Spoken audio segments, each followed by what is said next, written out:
E se eu te dissesse que você pode estar vivendo a vida de outra pessoa sem nem perceber? Que existe uma diferença brutal entre estar vivo e estar realmente vivendo. Gabriel acordava todo dia às 6h30, seguia a mesma rotina por 15 anos, até que ficou preso num elevador por 25 minutos e descobriu algo que mudaria tudo para sempre. Me conta aí nos comentários, de que cidade você está assistindo este vídeo? E se esta reflexão fez sentido para você, se inscreve no canal e ativa o sininho das notificações, porque nas próximas semanas vamos mergulhar fundo nessa jornada de despertar do piloto automático que pode transformar completamente a sua vida. Gabriel acordou como sempre às 6h30. O despertador tocou, ele estendeu o braço mecanicamente, apertou o botão e levantou. Banho de 10 minutos, café preto sem açúcar, torrada integral com margarina light. Terno cinza para um dia cinzento. Trânsito congestionado, mesma rádio, mesmas notícias deprimentes sobre economia, política, violência. Elevador até o 12º andar, cumprimento protocolar com os colegas. Um bom dia automático que não significava nada. Computador ligado, e-mails corporativos cheios de jargões vazios como sinergia, paradigma e pensamento fora da caixa. Planilhas infinitas de números que alimentavam relatórios que ninguém lia para justificar a existência de outras planilhas igualmente inúteis. Reuniões onde todos falavam muito e não diziam nada, onde decisões eram adiadas indefinidamente, onde as horas se arrastavam como séculos. Almoço rápido no refeitório da empresa, conversa superficial sobre futebol, tempo e o fim de semana que nunca chegava como esperado. Mais trabalho, mais e-mails, mais planilhas que alimentavam um sistema corporativo que ele nem entendia direito para que servia, além de manter todos ocupados o suficiente para não questionarem o propósito real daquilo tudo.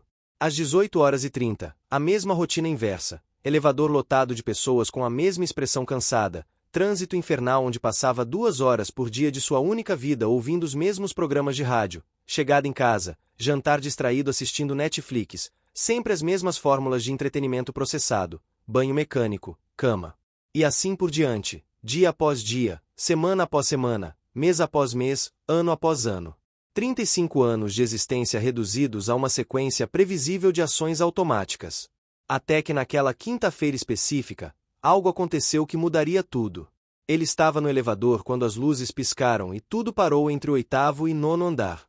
Sozinho naquele cubo metálico, no silêncio absoluto que se seguiu ao baque da parada súbita, Gabriel se viu forçado a ficar consigo mesmo pela primeira vez em anos. Não havia celular, estava sem bateria desde a manhã. Não havia música. Não havia Netflix. Não havia reunião para comparecer, e-mail para responder, tarefa para executar. Não havia nada além dele e seus pensamentos. E foi absolutamente terrível. Quando você para de correr na esteira infinita da vida moderna, quando o barulho externo cessa, quando todas as distrações somem, você se depara com uma pergunta assombrosa e aterrorizante. Quem sou eu quando não estou fazendo nada? Gabriel descobriu que não sabia responder. 35 anos de idade, uma carreira considerada bem-sucedida, um apartamento em bairro nobre, um carro importado, e ele não conseguia dizer o que realmente gostava de fazer, o que o fazia verdadeiramente feliz, quais eram seus sonhos autênticos, não aqueles empacotados pela sociedade como objetivos que todo homem de sucesso deveria ter. Ele percebeu com horror que estava vivendo a vida de outra pessoa, seguindo um script que não escreveu, representando um papel que não escolheu conscientemente. O elevador voltou a funcionar 25 minutos depois, mas Gabriel saiu transformado daquele pequeno cubo. A semente da inquietação havia sido plantada e começaria a germinar de forma implacável, rachando as fundações de uma vida que parecia sólida, mas era na verdade uma construção frágil de automatismos e expectativas sociais. Nos dias seguintes ao episódio do elevador, Gabriel começou a notar coisas que antes passavam completamente despercebidas. Como as pessoas no metrô tinham todas a mesma expressão vazia, olhos mortos fitando telas de celular como zumbis digitais hipnotizados, scrollando infinitamente por conteúdo que não agregava nada às suas vidas.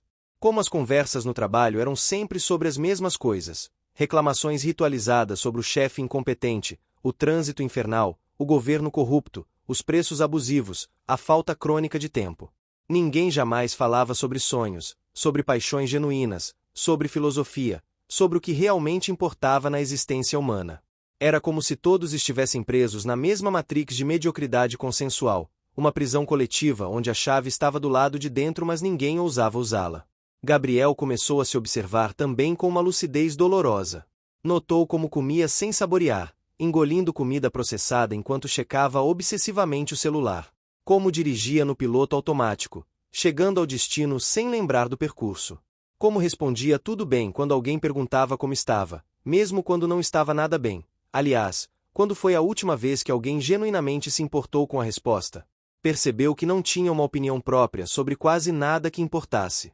Suas opiniões políticas, estéticas, filosóficas eram ecos distorcidos do que absorvia passivamente na TV, nas redes sociais, nas conversas superficiais. Ele era uma coleção de reflexos condicionados, não uma pessoa autêntica com pensamentos originais. Era um papagaio sofisticado repetindo frases que nem entendia completamente. O trabalho, que antes era apenas entediante, agora parecia uma prisão existencial de proporções kafkianas. Ele estava literalmente vendendo 8 a 10 horas por dia da única vida que tinha, tempo que jamais recuperaria, para uma corporação que o via como um número numa planilha, um recurso descartável. Produzindo relatórios que ninguém lia para justificar a existência de outros relatórios igualmente inúteis, numa dança absurda de burocratização da mediocridade. Era uma engrenagem numa máquina gigantesca cujo único propósito real era perpetuar sua própria existência, não criar valor genuíno para a humanidade. À noite, quando chegava ao seu apartamento, que custava 60% do salário, a Netflix não conseguia mais anestesiar a inquietação crescente que brotava do fundo da alma como uma nascente impossível de tampar. As séries pareciam todas cortadas na mesma forma, fórmulas previsíveis para manter consumidores grudados nas telas, distraídos da própria existência, comprando entretenimento processado como quem compra comida industrializada. Gabriel desligou a TV numa noite de terça-feira e se sentou no sofá, mergulhado no silêncio. O apartamento de 2 quartos no Leblon parecia um showroom, decorado com objetos que comprará por impulso ou porque viu em alguma revista de decoração masculina. Nada ali refletia verdadeiramente quem ele era, porque ele não fazia a menor ideia de quem era quando tirava a máscara social. Essa percepção foi como receber um soco no plexo solar. Ele estava vivendo uma vida completamente emprestada, em um espaço que não representava sua alma, fazendo trabalho que não alimentava seu espírito, se relacionando superficialmente com pessoas que também estavam perdidas no mesmo labirinto de automatismo social. Era um ator representando um papel que odiava numa peça que não entendia, num teatro onde toda a plateia também estava no palco, igualmente perdida. Gabriel começou a fazer perguntas que não fazia há décadas, talvez nunca tivesse feito de verdade, com a seriedade que mereciam. Por que trabalho nesta empresa específica? Por que escolhi esta carreira? Por que moro neste apartamento caro num bairro que não me representa? Por que tenho estas roupas, estes móveis, estes hábitos alimentares? Por que acordo neste horário arbitrário, como estas coisas processadas, assisto a estes programas mentalmente embotantes? Por que meus fins de semana são gastos em shopping centers, restaurantes superlotados, bares barulhentos onde é impossível ter uma conversa profunda? A cada porquê que se fazia, a resposta era sempre a mesma e patética. Porque é assim que as coisas são feitas, porque é normal, porque todos fazem assim, porque a sociedade espera isso de um homem da minha idade e posição. Mas estas não eram respostas genuínas, eram desculpas esfarrapadas para não pensar, para não assumir a responsabilidade assustadora da liberdade de escolha. Gabriel percebeu com horror que havia terceirizado todas as decisões verdadeiramente importantes da sua vida para instâncias externas. A sociedade, a família, a mídia, os colegas, qualquer autoridade que prometesse dizer-lhe como viver corretamente e com sucesso. Ele nunca havia se perguntado, com honestidade brutal, o que queria de verdade da existência. Começou então uma escavação arqueológica da própria memória em busca de momentos em que se sentiu genuinamente vivo, conectado consigo mesmo. Lembrou-se de quando tinha 12 anos e passava horas inteiras lendo livros de aventura, perdido em mundos imaginários que despertavam sua curiosidade sobre filosofia, história, psicologia humana. Lembrou-se da adolescência, quando escrevia contos e poemas ruins mas sinceros, quando sonhava em ser jornalista investigativo ou escritor, quando acreditava que poderia fazer diferença no mundo. Lembrou-se de quando fez aquela viagem mochilão sozinho pela América do Sul aos 22 anos e sentiu-se verdadeiramente livre e conectado com sua essência pela primeira e única vez na vida adulta. Eram memórias empoeiradas, guardadas no sótão da mente como relíquias de uma pessoa que ele costumava ser, sufocadas por anos de condicionamento social. Seja prático, arte e filosofia não dão dinheiro, você precisa de estabilidade financeira. Homem que se preza tem carreira sólida, pare de sonhar e encare a realidade. Gabriel começou a perceber o quanto havia se traído sistematicamente. Havia enterrado seus talentos naturais, suas inclinações genuínas, suas paixões autênticas em nome de uma segurança que era completamente ilusória. Por que segurança real havia em viver uma vida que não era sua? Que estabilidade existia em construir uma existência sobre fundações completamente falsas? Ele estava descobrindo que a maior tragédia humana não era morrer fisicamente, mas viver uma vida inteira sem nunca ter realmente vivido com autenticidade. Era ser um fantasma de si mesmo, uma sombra pálida do que poderia ter sido se tivesse tido coragem de ser quem realmente era. A raiva começou a surgir como lava incandescente, raiva de si mesmo por ter se perdido tão completamente, raiva do sistema social que incentivava e premiava essa perda de autenticidade, raiva de ter desperdiçado mais de uma década sendo quem não era, vivendo valores que não eram seus, perseguindo objetivos que não o realizavam. Mas junto com a raiva destrutiva vinha algo infinitamente mais poderoso, a determinação férrea de mudar radicalmente. Gabriel estava começando a entender que despertar do piloto automático não era um evento pontual, mas um processo longo, doloroso e absolutamente necessário de reconexão consigo mesmo e com a vida autêntica. Decidir mudar é uma coisa, conseguir mudar é completamente diferente e infinitamente mais desafiador. Gabriel descobriu que sua mente havia se tornado uma prisão sofisticada ao longo dos anos, com guardas internos altamente treinados sempre prontos para sabotar qualquer tentativa de fuga do conhecido.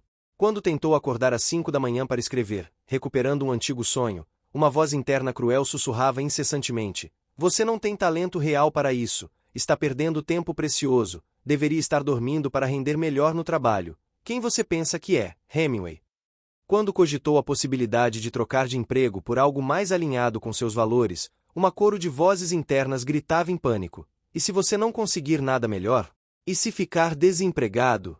E se não conseguir pagar o financiamento do apartamento?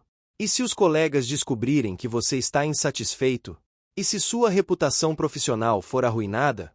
E se você for visto como instável, sonhador, irresponsável?" Os medos eram infinitos, criativos e aparentemente racionais. Afinal, ele tinha responsabilidades concretas, contas mensais a pagar, uma imagem profissional cuidadosamente construída ao longo de anos, expectativas sociais a atender. Não podia simplesmente seguir seus sonhos como um adolescente responsável e privilegiado. Ou podia? Gabriel começou a questionar até mesmo seus medos mais básicos e aparentemente legítimos. Será que realmente precisava daquele apartamento caro? Será que não poderia viver com menos conforto material em troca de mais liberdade existencial? Será que a opinião dos outros sobre suas escolhas importava tanto assim? Será que a estabilidade financeira valia o preço de uma vida sem significado? Mas quanto mais questionava, mais forte ficava a resistência interna. Seu cérebro, treinado por décadas a manter o status quo, começou a produzir argumentos cada vez mais sofisticados para convencê-la a desistir da mudança. Você já está com 35 anos, é tarde para começar de novo. Mudanças radicais são para jovens, você tem que ser maduro agora. Todo mundo passa por essa crise existencial, é só uma fase que vai passar. Seja grato pelo que tem, muita gente gostaria de estar no seu lugar. Gabriel percebeu que estava travando uma guerra civil interna entre duas versões de si mesmo, o Gabriel autêntico, que queria despertar e viver com propósito, e o Gabriel condicionado, que queria manter tudo exatamente como estava para evitar qualquer desconforto ou incerteza. Era uma batalha épica entre a coragem e o medo, entre a autenticidade e a conformidade, entre a vida real e a existência automática. Os primeiros movimentos práticos foram pequenos, mas simbolicamente gigantescos. Cancelou a assinatura da TV a cabo e das plataformas de streaming. Parou de checar obsessivamente as redes sociais. Começou a meditar 10 minutos por dia, apenas observando os próprios pensamentos sem julgamento. Trocou os podcasts de negócios e produtividade por audiolivros de filosofia e literatura. Começou a caminhar mais, observando realmente a cidade onde vivia há anos sem nunca ter prestado atenção. Cada pequena mudança era um ato de rebelião contra o piloto automático, uma declaração de independência da vida programada. E cada pequena vitória fortalecia sua determinação para mudanças maiores que estavam por vir. Gabriel estava aprendendo que a jornada de despertar é feita de milhares de micro-escolhas diárias, cada uma representando uma oportunidade de escolher consciência ao invés de automatismo, autenticidade ao invés de conformidade, vida real ao invés de existência anestesiada. 3 meses depois do episódio do elevador, Gabriel tomou uma decisão que seus colegas considerariam completamente insana. Tirou 2 semanas de férias não para viajar para algum resort ou destino turístico tradicional, mas para ficar completamente sozinho numa pequena cabana no interior de Minas Gerais, sem internet, sem televisão, sem qualquer distração externa. Queria se encontrar face a face consigo mesmo, sem máscaras, sem papéis sociais, sem a persona profissional que havia construído como uma armadura. Os primeiros dias foram tortuosos. Sem as distrações habituais, sem a dopamina constante das notificações, sem a sensação artificial de produtividade, Gabriel se viu confrontado com um silêncio interno que era simultaneamente terrível e revelador. Descobriu que tinha medo do próprio silêncio, medo dos próprios pensamentos quando não eram direcionados para tarefas externas. Percebeu como era viciado em estímulos externos, como havia perdido completamente a capacidade de simplesmente ser, sem fazer. Começou a escrever, primeiro apenas observações caóticas sobre o que sentia, depois reflexões mais estruturadas sobre sua vida. As palavras fluíam como água represada por anos, carregando toda a frustração acumulada, todos os sonhos enterrados, todas as verdades que havia evitado encarar. Escrevia sobre a solidão que sentia mesmo cercado de pessoas, sobre a sensação de estar representando um papel numa peça que odiava, sobre o vazio existencial que nenhuma compra, nenhuma promoção, nenhuma conquista material conseguia preencher. Foi durante uma caminhada ao entardecer do 5º dia que a epifania chegou com força brutal. Observando o pôr do sol tingir as montanhas de Dourado, Gabriel finalmente conseguiu verbalizar o que sentia há meses. Ele não estava deprimido ou passando por uma crise de meia-idade. Ele estava despertando para a realidade de que havia passado 15 anos vivendo a vida de outra pessoa. Chorou pela primeira vez em anos. Não de tristeza, mas de alívio por finalmente conseguir enxergar com clareza. Percebeu que tinha 2 opções: continuar fingindo que estava tudo bem e retornar ao piloto automático que estava literalmente matando sua alma aos poucos, ou ter a coragem de admitir que precisava reconstruir sua vida desde as fundações, mesmo que isso significasse abrir mão de tudo que havia construído até então. Durante os dias seguintes na cabana, Gabriel começou a desenhar o que seria sua nova vida. Não um plano detalhado e rígido, mas uma direção geral baseada em seus valores reais, não nos valores que havia herdado passivamente da sociedade. Queria trabalhar com algo que fizesse diferença real na vida das pessoas. Queria relacionamentos autênticos, não networking superficial. Queria experiências significativas, não acúmulo de posses. Queria tempo para pensar, para criar, para contribuir, não apenas para consumir e produzir mecanicamente. Também enfrentou seus medos mais profundos com uma honestidade brutal. Medo de fracassar, medo de decepcionar as expectativas alheias, medo de descobrir que não era tão especial ou talentoso quanto imaginava, medo de enfrentar a incerteza financeira, medo de ser julgado como irresponsável ou sonhador. Mas percebi agora que estes medos eram menores que o terror de chegar aos 60 anos e perceber que havia desperdiçado sua única oportunidade de viver autenticamente. Gabriel voltou da cabana transformado, não porque havia encontrado todas as respostas, mas porque finalmente havia feito as perguntas certas e havia tomado a decisão mais importante de sua vida: parar de viver no piloto automático e assumir o controle consciente de sua existência, não importava quão assustador fosse o caminho à frente. O retorno ao trabalho após os 15 dias de retiro foi como voltar a uma vida que pertencia a outra pessoa. Gabriel sentia-se um alienígena observando uma civilização estranha.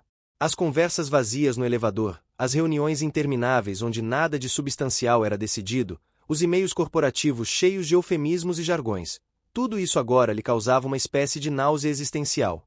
Ele podia ver através da matrix social com uma clareza que era simultaneamente libertadora e isolante. Durante uma reunião particularmente inútil sobre otimização de sinergias departamentais, uma expressão que não significava absolutamente nada, Gabriel teve um momento de lucidez cristalina. Ele estava desperdiçando literalmente sua vida, minuto a minuto, hora a hora, sentado numa sala com pessoas que também estavam desperdiçando suas vidas, todos presos num sistema absurdo que existia apenas para se perpetuar. Naquela mesma semana, tomou 3 decisões que mudariam tudo. Primeiro, marcou uma conversa franca com seu chefe para comunicar que deixaria a empresa em 3 meses, tempo suficiente para organizar a transição e suas finanças. Segundo, colocou o apartamento à venda. Terceiro, começou a pesquisar formas de usar suas habilidades de gestão em organizações que realmente faziam diferença no mundo: ONGs, empresas sociais, projetos de impacto ambiental. As reações foram previsíveis e reveladoras. Seu chefe tentou dissuadi-lo com promessas de promoção e aumento salarial. sem conseguir compreender que o problema não era dinheiro, mas significado. Os colegas alternavam entre incredulidade, você está louco de largar um emprego desses, e inveja disfarçada, deve ser bom ter dinheiro guardado para se dar a esse luxo de seguir sonhos. A família foi ainda mais desafiadora. O pai, um homem que havia passado 40 anos no mesmo emprego público, simplesmente não conseguia processar a decisão do filho. Gabriel, você estudou administração, tem uma carreira brilhante, ganha bem, está estabelecido. Por que jogar tudo isso fora? É irresponsabilidade. A mãe oscilava entre apoio nervoso e preocupação maternal. Filho, tenho medo que você se arrependa. E se não der certo? E se você não conseguir se recolocar no mercado depois? Gabriel percebia que as pessoas ao seu redor estavam projetando seus próprios medos e arrependimentos em suas decisões. Quantos deles também haviam sentido vontade de mudar radicalmente de vida, mas não tiveram coragem?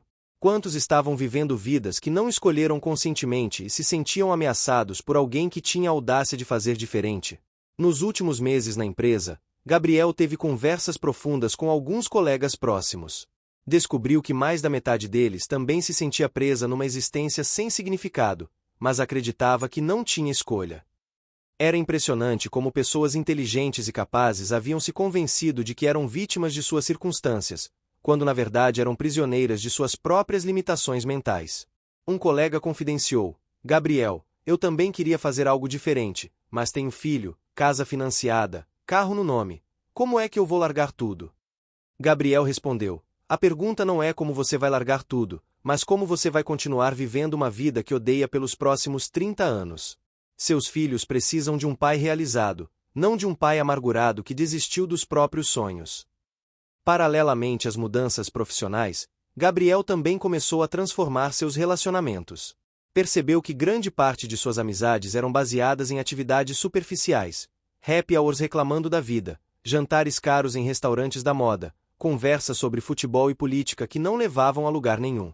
Começou a se afastar naturalmente das pessoas que drenavam sua energia com negatividade constante e a buscar conexões mais autênticas e enriquecedoras. Foi um período solitário, mas necessário. Gabriel estava aprendendo a diferença entre estar sozinho e estar solitário, entre solidão escolhida conscientemente e isolamento imposto por circunstâncias externas. Pela primeira vez em anos, sentia-se alinhado consigo mesmo, mesmo que o caminho à frente fosse incerto e assustador. 6 meses depois de deixar o emprego corporativo, Gabriel estava vivendo uma vida completamente diferente, mas longe de ser a fantasia romântica que alguns imaginavam. Havia mudado para um apartamento menor num bairro mais simples, reduzindo drasticamente seus gastos fixos. Trabalhava como consultor para 3 organizações sociais, ajudando-as a melhorar sua gestão e sustentabilidade financeira. Ganhava cerca de 40% do que recebia antes, mas pela primeira vez em anos acordava todos os dias com propósito e energia. O trabalho tinha significado real, ele podia ver o impacto direto de suas ações na vida de pessoas concretas. Também havia retomado a escrita de forma séria. Acordava às 5 da manhã para escrever por 2 horas antes de começar o dia de consultoria. Estava trabalhando num livro sobre sua jornada de despertar do piloto automático, mas principalmente escrevia porque precisava, porque as palavras fluíam de um lugar autêntico dentro dele que havia sido sufocado por anos. Não esperava publicar ou ganhar dinheiro com isso. Escrevia porque era parte de quem ele realmente era. Claro que nem tudo eram flores nesta nova vida. A insegurança financeira era real e às vezes o mantinha acordado durante a madrugada. Havia meses em que precisava apertar o orçamento significativamente. Alguns projetos de consultoria não davam certo, clientes atrasavam pagamentos, e Gabriel precisou desenvolver uma relação completamente nova com o dinheiro, vê-lo como ferramenta para a liberdade ao invés de métrica de sucesso. Também enfrentava momentos de solidão intensa. Vários amigos antigos haviam se afastado, incapazes de entender suas escolhas. A família ainda demonstrava preocupação constante e certo julgamento velado sobre sua irresponsabilidade. Namoradas potenciais frequentemente perdiam interesse quando descobriam que ele havia largado uma carreira promissora para seguir sonhos. Gabriel estava aprendendo que a autenticidade tem um preço social. Nem todos estão preparados para conviver com alguém que escolheu viver fora dos padrões convencionais. Mas havia também descobertas magníficas.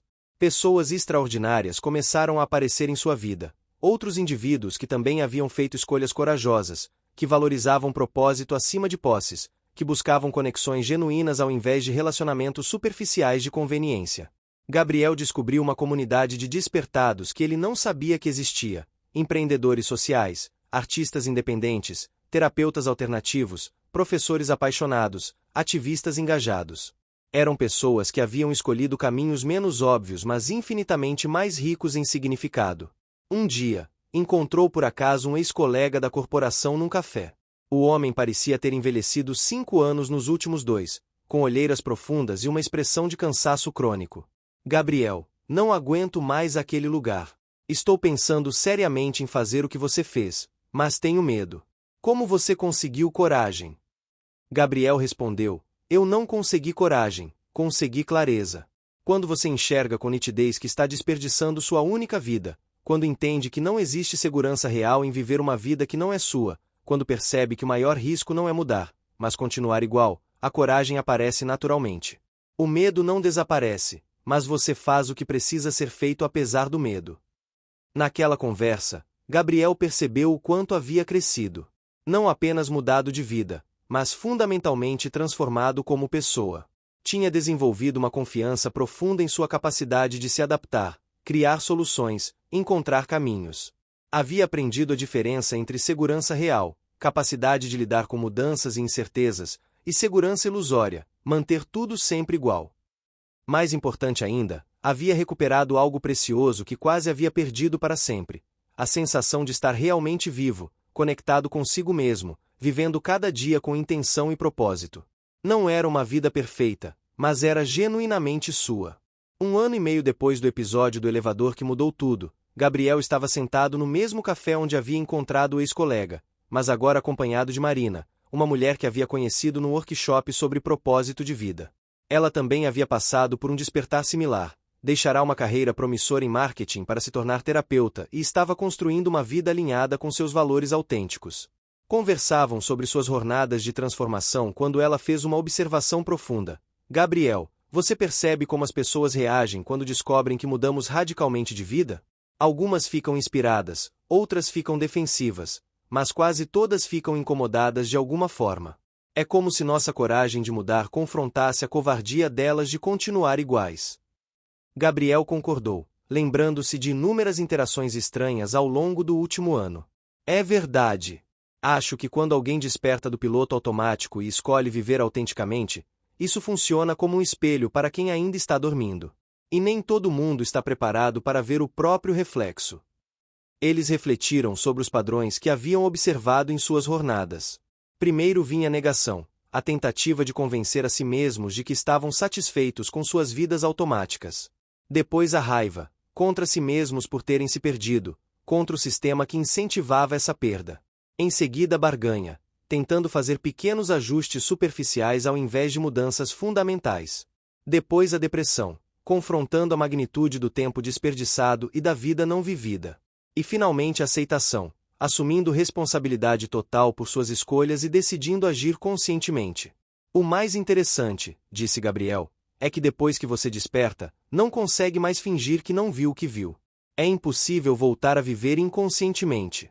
Uma vez que você percebe que tem escolha sobre como viver, essa percepção não desaparece mais. Marina assentiu. E percebe como nossos problemas mudaram? Antes me preocupava com promoção, com o que os colegas pensavam de mim, com quanto estava ganhando comparado aos outros. Agora me preocupo com questões muito mais interessantes. Estou crescendo como pessoa?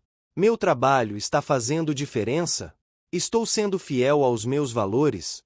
São problemas mais complexos, mas infinitamente mais estimulantes. Gabriel sorriu, lembrando-se de uma frase que havia lido: a vida não fica mais fácil quando você desperta, fica mais real. E era exatamente isso que ele sentia. Sua vida atual tinha desafios maiores em alguns aspectos, mas eram desafios escolhidos conscientemente, enfrentados com propósito claro. Era a diferença entre sofrer passivamente e lutar ativamente por algo que valia a pena. Nos meses seguintes, Gabriel começou a facilitar workshops sobre despertar do piloto automático, não como guru ou coach motivacional, mas como alguém que havia percorrido esse caminho e queria compartilhar insights práticos. O que mais o impressionava era descobrir quantas pessoas estavam vivendo vidas automáticas. Em cada workshop, via rostos que reconhecia, a expressão de quem estava funcionando no piloto automático, fazendo os movimentos da vida sem realmente viver. A primeira coisa que vocês precisam entender, dizia ele aos participantes, é que viver no piloto automático não é falha pessoal, é o resultado natural de uma sociedade que nos treina desde crianças para seguir scripts prontos ao invés de descobrir nossos próprios caminhos. Fomos condicionados a acreditar que existe uma fórmula única para o sucesso: estudar, trabalhar, consumir, se aposentar, morrer. Mas e se essa fórmula não servir para você? E se seu sucesso for completamente diferente do que a sociedade define como sucesso? Uma das participantes, uma executiva de 40 anos, levantou a mão. Gabriel, eu entendo o que você está dizendo, mas tenho 2 filhas adolescentes, uma casa financiada, responsabilidades. Como é que eu vou simplesmente despertar e mudar tudo? Era sempre a mesma pergunta, formulada de formas diferentes, mas sempre carregando o mesmo medo. Como mudar quando aparentemente não há escolha? Veja bem, respondeu Gabriel, ninguém disse que você precisa mudar tudo de uma vez, dramaticamente. O despertar não é um evento único, é um processo gradual. Comece se perguntando: em que momentos do meu dia me sinto mais viva? Que atividades me dão energia ao invés de drenar? Se eu tivesse segurança financeira garantida, o que escolheria fazer com meu tempo? Essas respostas vão te dar pistas sobre quem você realmente é sob as camadas de condicionamento social. Gabriel havia aprendido que existiam diferentes formas de despertar. Algumas pessoas faziam mudanças radicais como ele havia feito. Outras transformavam suas vidas gradualmente, mantendo estruturas externas similares, mas mudando completamente sua relação interna com essas estruturas. O importante não era a forma específica da mudança, mas a qualidade da consciência por trás das escolhas. O piloto automático, explicava Gabriel, é caracterizado pela ausência de escolha consciente. Você faz as coisas porque sempre fez assim, porque todo mundo faz assim, porque é o que se espera de você. O despertar acontece quando você percebe que tem opções, que pode escolher conscientemente como responder a cada situação. Durante um dos workshops, um jovem de 20 e poucos anos fez uma observação que tocou Gabriel profundamente. Eu acho que nossa geração está despertando mais cedo porque vemos nossos pais vivendo vidas que eles claramente odeiam. Eles trabalham em empregos que os drenam, compram coisas que não precisam para impressionar pessoas de quem não gostam. Mas que segurança existe em viver uma vida miserável por 40 anos? Era verdade. Gabriel percebia que as gerações mais novas estavam questionando premissas que gerações anteriores simplesmente aceitavam. No final de cada workshop, Gabriel sempre fazia o mesmo convite. Voltem para casa e se façam uma pergunta simples mas radical. Se eu morresse amanhã, estaria satisfeito com a vida que vivi? Se a resposta for não, então vocês têm trabalho a fazer. Agora, aos 37 anos, Gabriel finalmente sentia que estava vivendo sua própria vida. Tinha menos dinheiro, menos segurança aparente, mais incertezas, mas também tinha algo inestimável: a sensação profunda de estar alinhado consigo mesmo, de estar contribuindo para algo maior que seus próprios interesses, de estar realmente vivo. E essa era a única segurança real que existia.